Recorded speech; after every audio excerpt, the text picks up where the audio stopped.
El primer día de la semana, Magdalena fue de mañana, siendo aún oscuro, al sepulcro y vio quitada la piedra del sepulcro. Entonces corrió y fue a Simón Pedro y al otro discípulo, a cual el que amaba a Jesús, y les dijo: se han llevado del sepulcro al Señor y no sabemos dónde se han puesto. Salieron Pedro y los otros discípulos fueron al sepulcro. Corrían los dos juntos, pero el otro discípulo corrió más aprisa que Pedro y llegó primero al sepulcro. Y bajándose a mirar, vio los lienzos puestos allí, pero no entró. Luego llegó Simón Pedro tras él y entró al sepulcro y vio los lienzos puestos allí y el sudario que había estado sobre la cabeza de Jesús, no puesto con los lienzos, sino enrollado en un lugar aparte. Entonces entró también el otro discípulo que había venido primero al sepulcro y vio y creyó, porque aún no habían entendido la escritura, que era necesario que él resucitaría de los muertos, y volvieron los discípulos a los suyos. Pero María estaba afuera junto al sepulcro mientras lloraba. Se inclinó para mirar dentro del sepulcro y vio dos ángeles con vestiduras blancas y que estaban sentados, el uno en la cabecera y el otro a los pies donde el cuerpo de Jesús había sido puesto. Y le dijeron: mujer, ¿por qué lloras? Les dijo: porque se han llevado a mi Señor y no sé dónde lo han puesto. Cuando había dicho esto, se volvió y vio a Jesús que estaba allí, mas no sabía que era Jesús. Jesús le dijo: mujer, ¿por qué lloras? ¿A quién buscáis? Ella, pensando que era hortelano, le dijo: Señor, Señor, si tú lo has llevado, dime dónde lo has puesto y yo lo llevaré. Jesús le dijo: María. Volviéndose a ella y le dijo: Rabón, ¿qué quiere decir maestro? Raboni, ¿qué quiere decir maestro? Jesús le dijo: no me toques, porque aún he subido a mi Padre, mas ve a mis hermanos y diles: subo a mi Padre y a vuestro Padre, a mi Dios y a vuestro Dios.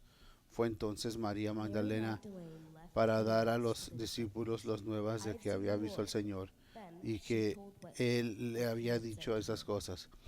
Cuando, palabra de Dios.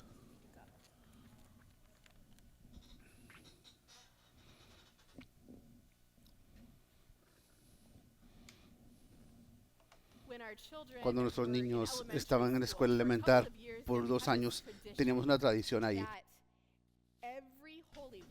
En cada Semana Santa, veíamos la historia del libro de Juan y lo actuábamos y descubrimos varias cosas. Hubo un año donde los niños realmente se aferraron a la parte donde estaban corriendo hacia la tumba y el otro discípulo llegó primero. Así que tenemos muchas carreras.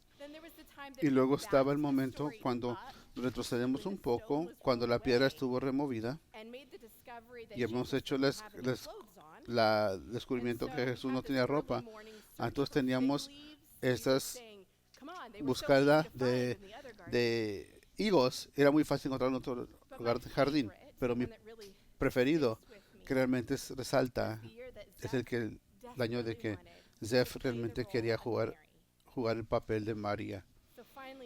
Finalmente le tocó ser María, y cuando tenía 7 años, Zeph estaba en la sala, que este era el jardín, y con mucho tristeza no podía encontrar a su amigo. Y cuando Daniel jugó Jesús, dijo María. Zeph lo movió y tenía esta cara de puro gozo y alivio. Y pienso en ese, quizás sea la primera vez que yo realmente entendí la emoción de esta historia, colocando nosotros mismos en la historia.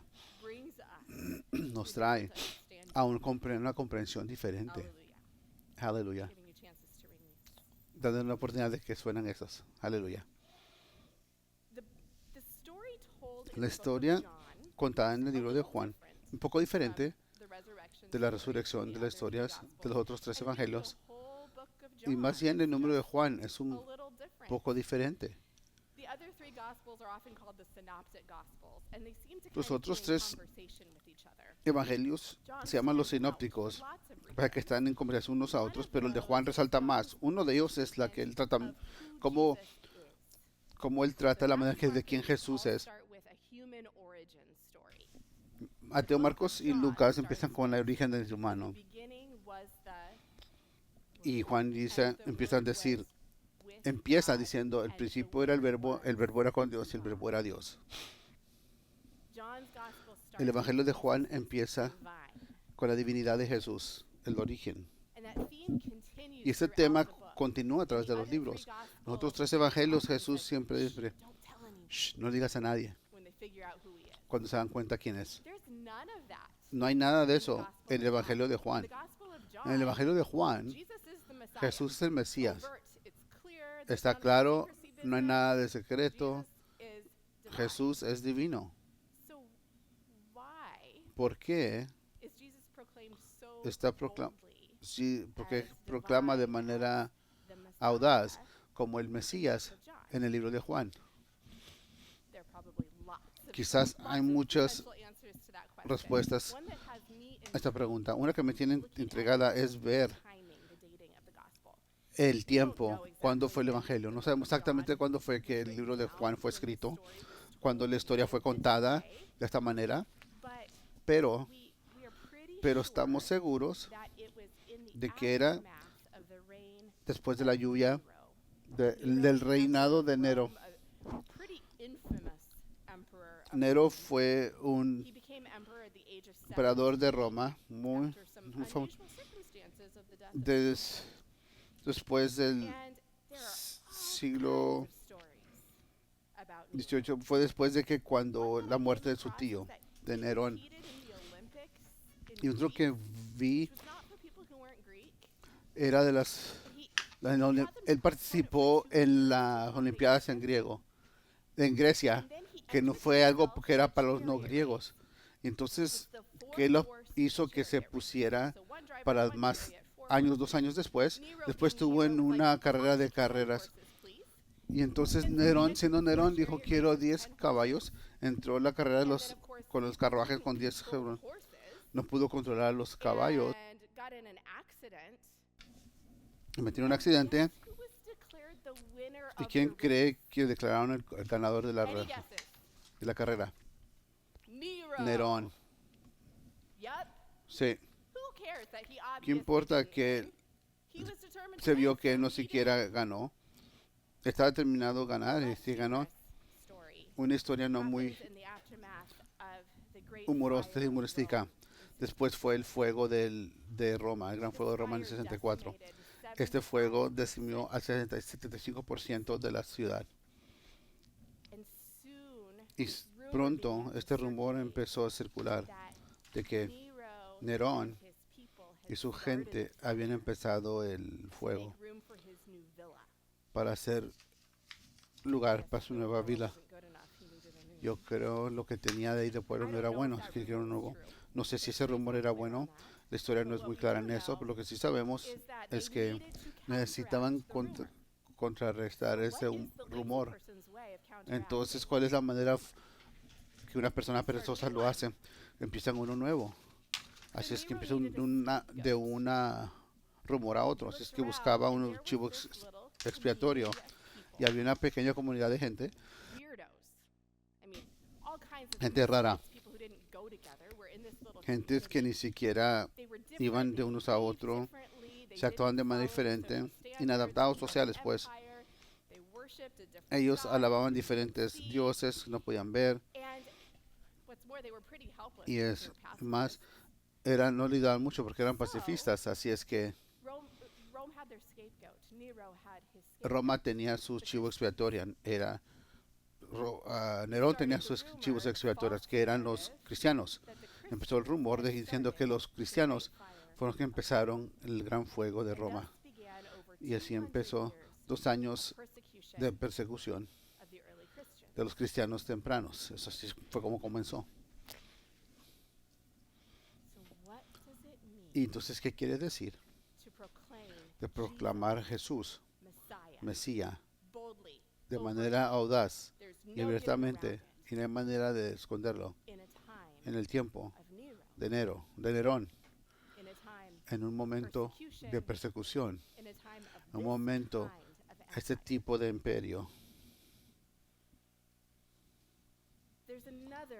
Hay otro interesante cosa que encontré en el Evangelio de Juan. Han escuchado la historia que fuimos. El discípulo no nombrado. Pedro y el otro discípulo. Lo vimos en Viernes Santo. El que amaba a Jesús. Este discípulo no nombrado sale en el libro de Juan. Hay muchas teorías de quién puede ser, pero a mí me gusta de que Joanne Brandt da su introducción, en la introducción del libro de Juan,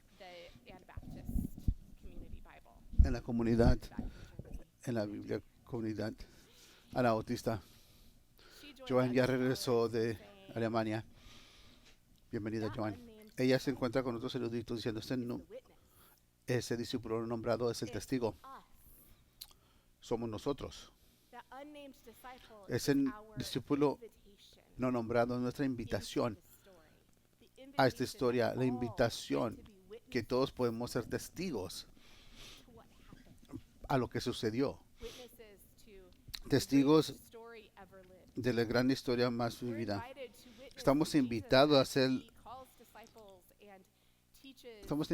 a ver a Jesús cómo llama a los discípulos y cómo sana y cómo hace milagros y cómo es arrestado y cómo es asesinado. Y nosotros podemos ser los testigos en la resurrección del jardín. Notan que ese discípulo no nombrado, vio y creyó. Nosotros somos invitados a ver y creer. Y también somos invitados a no entender, porque aún a él no lo entendía. La Escritura nos dice, estamos invitados a todo eso, a toda esa experiencia. Estamos invitados a hacer descubrimientos de esta historia, de hacer carreras y buscar hojas de higo y sentir cómo se sentía, de cómo era cuando estábamos en lo más bajo de nuestra vida, estamos sufriendo y llorando. Y Jesús llega a nosotros y nos llama por nuestro nombre. Estamos invitados a todo eso. Y es cuando entramos a esta historia, es cuando nos permitimos que seamos ese discípulo no nombrado como testigos de que realmente podemos experimentar verdaderamente el gozo de celebrar, de ver lo que estamos celebrando hoy. Lo máximo de lo que las iglesias se celebran en un año. Estamos invitados a ver lo que pasó en el jardín de resurrección, y eso cambia todo, de la manera de cómo interactuamos con nuestro mundo. Siempre va a haber Nerones en este mundo, y como lo conté historia, yo sé que ustedes estuvieron conectando las piezas. La gente estaban haciendo conexiones hace 30 años. Siempre va a haber un Nerón en este mundo. Nosotros nunca servimos a Nerón. ¿Nosotros servimos a quién? A Jesús, a Cristo resucitado. Servimos al Dios que es más grande. Siempre va a haber imperios. Esta historia fue durante el Imperio Romano, y nosotros estamos hablando de otro imperio, y siempre va a estar ahí ese imperio. Y en el jardín de resurrección, nuestra alianza nunca va a ser al imperio, porque nosotros vivimos en el reinado de Dios. Esa es nuestra ciudadanía. Nuestra alianza estará siempre. ¿A quién? A Cristo resucitado, a Jesús, porque nosotros somos plantados en el jardín de resurrección. Estamos plantados ahí. Cambia la manera de cómo interactuamos con la muerte. Tenemos esperanza. Cuando el mundo está en fuego, y vamos a admitirlo, pues sentimos como que ahorita se está quemando el mundo. Vivimos en esperanza, porque alrededor de nosotros podemos ver qué es lo que está retoñando. Alrededor podemos ver estos bulbos que han estado dormidos, están viniendo a vida. Vemos en el jardín de resurrección que en el bulbo ahí hay una flor. Sabemos de que los árboles van a traer fruto.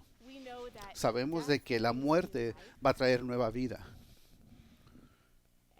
Y sabemos que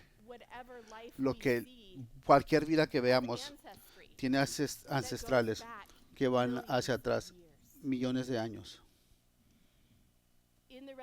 En la resurrección, en el jardín de resurrección, podemos ver lo que Dios está viendo de manera larga. Ciudadanos como reinado de Dios, como unos que sirvieron al Cristo resucitado. Tenemos esperanza, tenemos agencia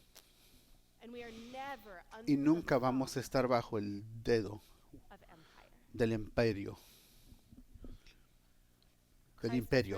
Jesús ha resucitado.